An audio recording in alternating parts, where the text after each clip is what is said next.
I'm Amanda Pearce, 32 years old, born and raised in Miami. My life revolves around gems and jewelry, just like my parents and grandparents did. Pearce Gems, our family's boutique jewelry store, sits pretty in Miami's fancy shopping district. It's not just a store, it's my whole world. Growing up, I spent more time in the workshop than I did in playgrounds.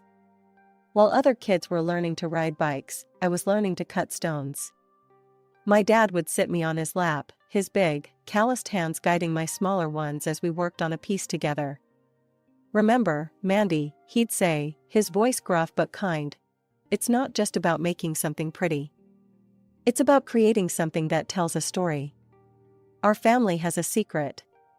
No, we're not secretly royalty or anything like that. It's a technique for processing gems that makes them shine like nothing you've ever seen. This secret's been passed down for 3 generations, and it's what makes Pearce Gems special. Guard this secret with your life, Amanda," my dad told me on my 21st birthday. "It's not just our past, it's our future." And I did. I guarded it fiercely. It was my responsibility, my burden, and my ticket to success in a world that often didn't take a young woman seriously. Pearce Gems wasn't just successful, it was thriving. We had a loyal clientele who appreciated the unique brilliance of our pieces. Other jewelers tried to figure out our secret, but none came close. The Gemstone Society's annual gala was always a glitzy affair, but that year, it felt different. Maybe it was the champagne, or maybe it was the way my new emerald dress hugged my curves, but I felt electric that night. I made my way through the crowd, nodding at familiar faces and exchanging pleasantries. The room was a sea of designer gowns and tailored suits, everyone dripping in jewels that probably cost more than my first car. "Amanda, darling, you look fabulous," gushed Marjorie, one of our regular clients. She grabbed my hands, her eyes zeroing in on the ring I was wearing. "Is this one of your new pieces? It's stunning." I smiled, feeling a surge of pride. "Just finished it last week. It's part of our new Midnight Sky collection." "I simply must have one," Marjorie declared. "I'll stop by the shop next week." As she fluttered off to gossip with her friends, I felt a tap on my shoulder. I turned around and found myself face to face with the most captivating pair of blue eyes I'd ever seen. "Excuse me," said the owner of those eyes, flashing a smile that could melt ice. I couldn't help but overhear. "You're Amanda Pearce, aren't you?" I nodded, suddenly feeling tongue-tied. "That's me. And you are?" "Jason Randfield," he replied, extending his hand. "It's a pleasure to finally meet you. I've heard great things about your work." Randfield. The name hit me like a ton of bricks. The Randfields were jewelry royalty, owners of one of the largest jewelry empires in the country. And here was their heir, talking to me like I was the most interesting person in the room. "The pleasure's all mine," I managed to say, shaking his hand. I didn't realize the Randfields would be here tonight. Jason laughed, a rich, warm sound that made me feel like we were sharing an inside joke. "We usually skip these events, but I insisted on coming this year. I've been following your work, Amanda. You're making waves in the industry." I felt a blush creep up my cheeks. "That's very kind of you to say." "It's the truth," he said, his eyes twinkling. "In fact, I was hoping we could discuss a potential collaboration. How about dinner next week?" My heart skipped a beat. A collaboration with the Randfields could take Pearce Gems to the next level. But a small voice in the back of my head whispered a warning. The Randfields were our biggest competitors. Could they be trusted? I pushed the thought aside. This was business, nothing more. "Dinner sounds great," I heard myself say. Jason's smile widened. "Excellent. I'll have my assistant set it up." He glanced over my shoulder and frowned slightly. "I'm afraid I have to mingle, but I'm looking forward to our dinner, Amanda." As he walked away, I felt like I was floating. Jason Randfield had sought me out. Me, Amanda Pearce, the girl who spent more time with gems than people. The rest of the night passed in a blur. I danced, I laughed, I networked. But my mind kept drifting back to those blue eyes and that dazzling smile. Jason had chosen a trendy restaurant in South Beach, the kind of place where the who's who of Miami came to see and be seen. As I walked in, I spotted him immediately, looking impossibly handsome in a tailored suit. He stood up as I approached, his eyes lighting up. "Amanda," he said, taking my hand. "You look stunning." I felt a flutter in my stomach, but pushed it down. "Thank you, Jason. You clean up pretty well yourself." As we sipped our wine, the conversation flowed easily. We talked about our shared passion for jewelry, swapping stories about difficult clients and challenging designs. I found myself relaxing, drawn in by Jason's wit and charm. "So," I said, as our main courses arrived. "You mentioned a potential collaboration at the gala. What did you have in mind?" Jason leaned forward, his eyes sparkling with excitement. "I've been following your work for a while now, Amanda. The way you bring out the brilliance in gems, it's unlike anything I've seen before. I think a partnership between Pearce Gems and Randfield Jewelry could revolutionize the industry." I raised an eyebrow. "That's a bold statement.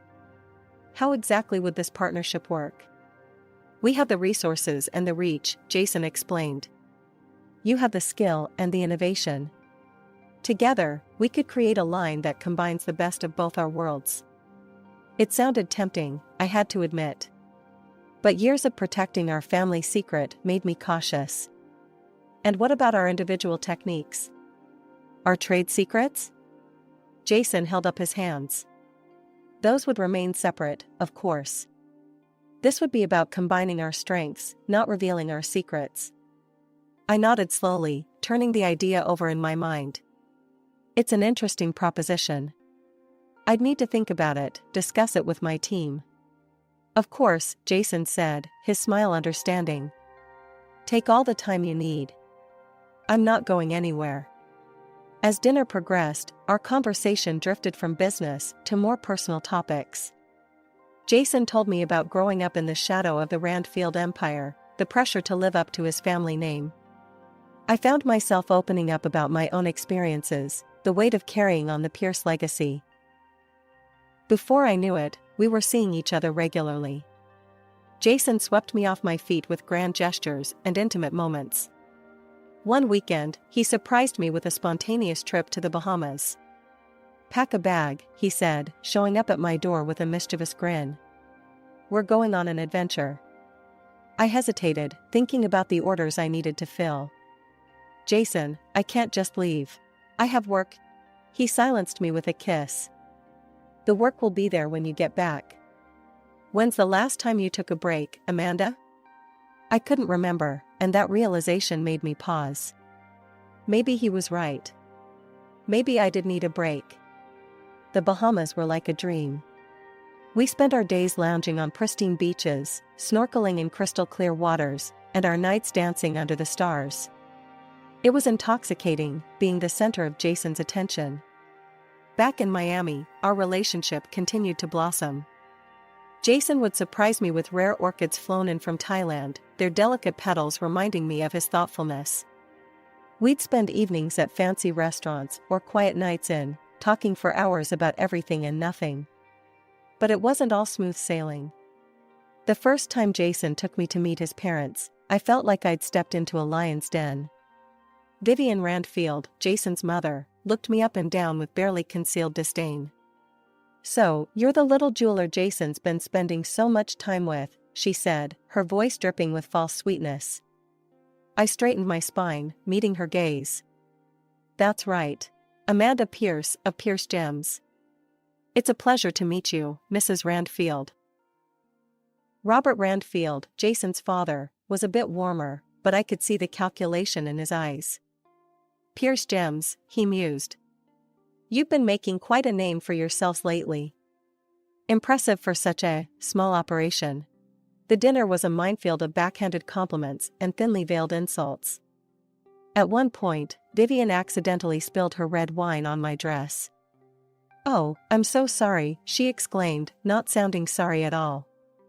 I suppose your hands must be too rough from all that manual labor to hold delicate glassware properly. I plastered on a smile even as I seethed inside. No worries, Mrs. Randfield. Accidents happen. Jason squeezed my hand under the table, a silent show of support. Later, as he drove me home, he apologized profusely. I'm so sorry about my parents, he said, his knuckles white on the steering wheel. They can be difficult. I sighed, looking out at the Miami skyline. It's okay. I'm sure they're just protective of you. Jason shook his head. It's not okay. You're important to me, Amanda. They need to accept that. His words warmed my heart, pushing away the lingering chill from his parents' cold reception. As weeks turned into months, I found myself falling harder for Jason.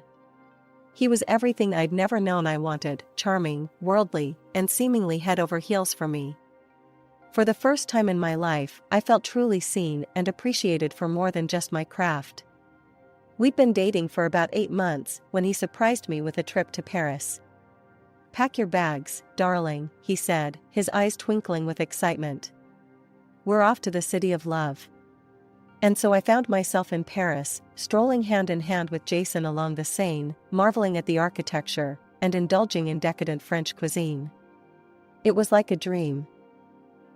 On our last night in Paris, Jason took me to dinner at a Michelin-starred restaurant with a view of the Eiffel Tower. As we finished our dessert, he suddenly looked nervous. Amanda, he said, reaching across the table to take my hand. These past months have been the happiest of my life.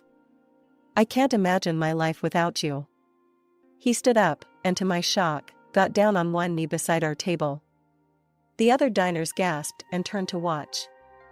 Amanda Pearce, Jason said, pulling out a small velvet box. Will you marry me? I stared at the ring in shock. It was beautiful, but a small part of me couldn't help but notice that it paled in comparison to my own creations.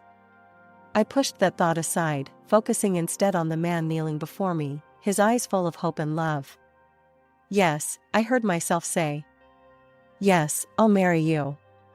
When we returned to Miami, reality came crashing back.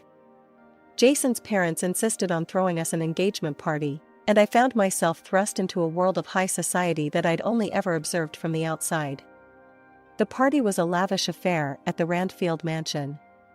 As I circulated among Miami's elite, I couldn't help but feel out of place. These people lived in a different world than I did, a world of old money and ingrained privilege. Vivian Randfield cornered me by the champagne fountain, her smile as sharp as a diamond-tipped saw. Amanda, darling, I must say, we were all quite surprised when Jason announced your engagement. It's not often a Randfield marries outside our social circle. Before I could respond, Jason appeared at my side, placing a protective arm around my waist. Mother, I hope you're not giving Amanda a hard time. Vivian's smile didn't reach her eyes. Of course not, darling. I was just welcoming Amanda to the family. Later that night, as Jason and I slow danced under the crystal chandeliers, he leaned in close. I have an idea, he whispered. Why don't you make a special piece for my mother? As a peace offering. Show her what you can do. I hesitated. The Pearce family secret wasn't something I shared lightly, even with my fiancé. But maybe Jason was right. Maybe this could be a way to bridge the gap between our two worlds. The weeks following our engagement were a whirlwind of wedding planning. I threw myself into creating the perfect necklace for Vivian, hoping it would be the olive branch that could finally win her over. I spent countless hours in my workshop, pouring my heart and soul into the piece. I used rare pink diamonds and a flawless blue sapphire from my father's private collection. It was to be my masterpiece, a testament to my skill and the Pearce family secret. One evening, as I was putting the finishing touches on the clasp, Jason stopped by the workshop. His eyes widened. Amanda, it's incredible. I've never seen anything like it. I felt a surge of pride. Do you think your mother will like it? Jason nodded, his eyes still fixed on the necklace. She'd be a fool not to. The way it catches the light, it's almost otherworldly. I smiled, pleased with his reaction. That's the Pearce touch. The next week, I was at the Randfield mansion for another wedding planning session. Suddenly, I heard raised voices coming from down the hall. I slipped out of the room and followed the sound of the voices. As I got closer, I could make out what they were saying. "You're being ridiculous, Jason," came Robert's deep voice. "This marriage is a golden opportunity. Don't tell me you're getting cold feet now." "It's not like that," Jason protested. But nothing," Vivian's shrill voice cut in. "You've done well, darling. She's eating out of the palm of your hand. Soon, we'll have everything we need." I edged closer to the partially open door, my heart pounding in my chest. Through the crack, I could see Jason pacing back and forth, sipping wine from a glass. "You should see how eagerly she's making that necklace," he said, and I felt my world tilt on its axis. "She has no idea she's handing over the keys to her entire legacy." Vivian's laugh pierced the air like a knife. "And to think, we almost objected to you marrying that little nobody. I must say, Jason, your acting skills have improved tremendously. She actually believes you love her." I stumbled back, my hand flying to my mouth to stifle a gasp. This couldn't be happening. It had to be a mistake. But Robert's next words shattered any lingering doubt. "Once we have the Pearce secret, we'll corner the market," he said, his voice filled with smug satisfaction. "Who cares if her quaint little shop goes under? It's just business, after all." I felt like I was going to be sick. My vision blurred with unshed tears as the full weight of their betrayal hit me. Jason, the man I thought I loved, the man I had agreed to marry, had been using me all along. The days following my shocking discovery were a blur of emotions and careful planning. On the surface, I played the part of the excited bride-to-be perfectly. I gushed over flower arrangements, fretted about seating charts, and continued work on Vivian's necklace. But inside, I was seething with rage and plotting my revenge. "How's the necklace coming along, darling?" Jason asked one evening, wrapping his arms around me from behind as I worked in my studio. I fought the urge to flinch away from his touch. "Almost done," I replied, forcing a smile. "Your mother is going to love it." Late into the night, after Jason had gone home, I began creating a new collection. Each piece was a work of art, telling the story of betrayal through intricate designs and carefully chosen gems. But jewelry wasn't my only focus. One day, I broke into Jason's home computer and downloaded all the files I could find. I spent hours poring over the Randfield Company documents, looking for any discrepancies or signs of wrongdoing. It was tedious work, but my determination fueled me. One night, as I was going through a stack of financial reports, something caught my eye. The Randfields had been systematically replacing high-quality gems with cheaper alternatives in their jewelry, scamming their customers out of millions. The next challenge was gathering evidence of their plot against me. I bought a small, high-quality recording device and began carrying it with me everywhere. It felt dirty, but I reminded myself that they had started this game. I was just finishing it. As the final week before the wedding arrived, I put the finishing touches on my plan. I had evidence of the Randfields' gem scam, recordings of their plot against me, and a collection that would shock Miami's elite to its core. The morning of the wedding dawned bright and clear, a perfect Miami day.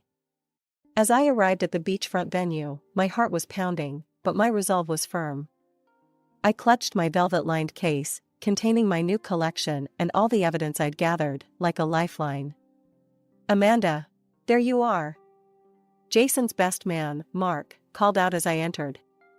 "Everyone's been looking for you. Are you ready?" I gave him a tight smile. "More ready than you know." As I was ushered into a private room to wait, I could hear the murmur of guests arriving outside.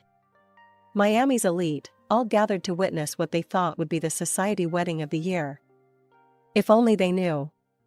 The wedding march began to play, and I started my walk down the aisle.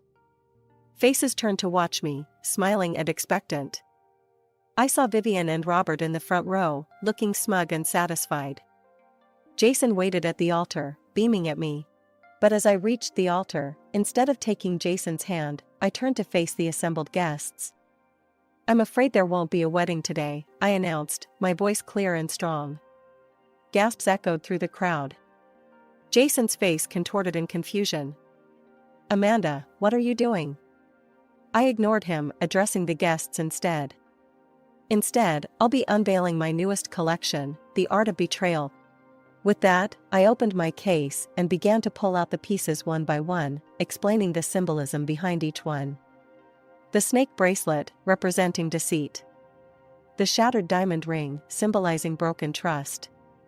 The color-changing teardrop earrings, reflecting the shifting nature of lies.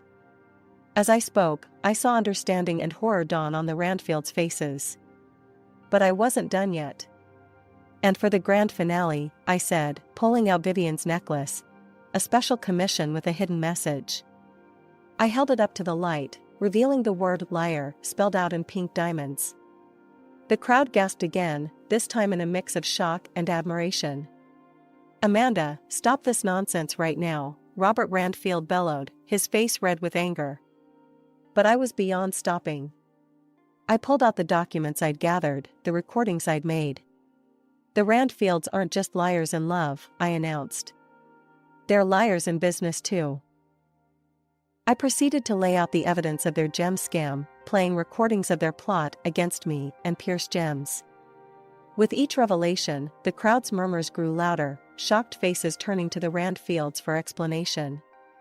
"This is preposterous," Vivian shrieked, but her voice was shaking.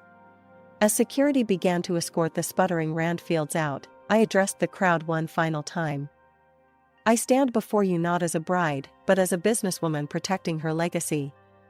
Pearce Gems will continue to create beauty and brilliance, without compromising our integrity."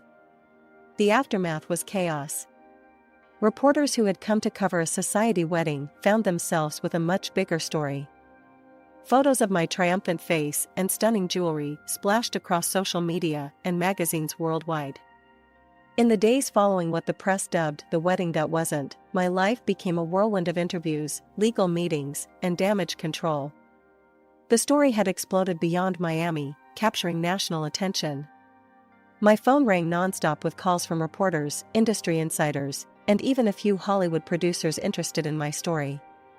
I sat in my workshop, surrounded by half-finished pieces and stacks of newspapers, all featuring my face on the front page. The headlines ranged from "Jewel of Deception," "Heiress Exposes $1 Million Scam," to "Love, Lies, and Luxury, the Pearce Randfield Saga." The Randfield empire crumbled under the weight of the scandal, with multiple lawsuits filed against them. My best friend and now lawyer, Sarah, burst through the door, her arms full of more newspapers and legal documents. "Amanda," she said, dropping everything on my workbench. "We need to talk strategy. The press is having a field day, and we've got at least a dozen interview requests." Over the next few weeks, I carefully chose which interviews to give. I spoke about the importance of transparency in the jewelry business, the need for stricter regulations, and my vision for a more ethical industry. As the weeks turned into months, the media frenzy began to die down, but my resolve only grew stronger. I channeled my energy into Pearce Gems, pushing myself to create more innovative designs while maintaining our commitment to ethical sourcing. One evening, as I was locking up the shop, a woman approached me. She looked familiar, but I couldn't place her. "Ms. Pearce," she said hesitantly. "I'm sorry to bother you, but I wanted to thank you." I tilted my head, confused. "Thank me? For what?" She smiled sadly. "I bought a Randfield piece for my 25th wedding anniversary. After your exposé, I had it appraised. Turns out, the stone wasn't nearly what they claimed it was. Thanks to you, I was able to get my money back." I felt a lump form in my throat. "I'm glad I could help." As she walked away, I realized that my actions had affected real people, not just faceless consumers. The scandal that had nearly destroyed me had instead become the catalyst for positive change. And I, Amanda Pearce, was just getting started.